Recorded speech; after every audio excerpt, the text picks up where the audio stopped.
వేసవి వేడిపై దాడి చల్లటి రిఫ్రెషింగ్ స్టాప్ తో హాయి.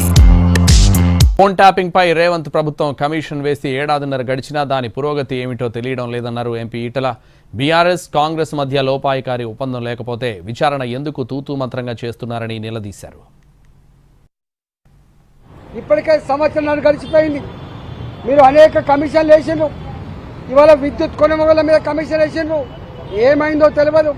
ఇవాళ ఫోన్ ట్యాక్ మీద కమిషన్ వేసిండ్రు, సంవత్సరం అవుతుంది, ఏం చేస్తారో తెలియదు. ఇవాళ కాళేశ్వరం మీద కమిటీ వేసిండ్రు, ఇంతవరకు రిపోర్ట్ రాలే.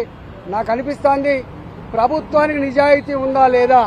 ఇవాళ బీఆర్ఎస్ బీజేపీ ఒకటని చెప్పి మాట్లాడేటువంటి రేవంత్ రెడ్డి గారు సమాధానం చెప్పవలసింది. ఇవాళ మీరు కనుక బీఆర్ఎస్ కాంగ్రెస్ పార్టీ కనుక లోపాయికారి ఒప్పందం లేకపోతే, లాలుచి పడకపోతే ఎందుకు తూతూ మంత్రంగా, ఎందుకు నత్త నడకన ఈ ఎంక్వైరీ జరుగుతూ ఉన్నాయి, ఎందుకు ఎంక్వైరీ రిపోర్ట్స్ బయటకు పెడతలేరు, ఎందుకు బాధ్యత మీద చర్య చేపడతలేరు, సమాధానం చెప్పాల్సిన బాధ్యత ఈ రాష్ట్ర ముఖ్యమంత్రి గారు.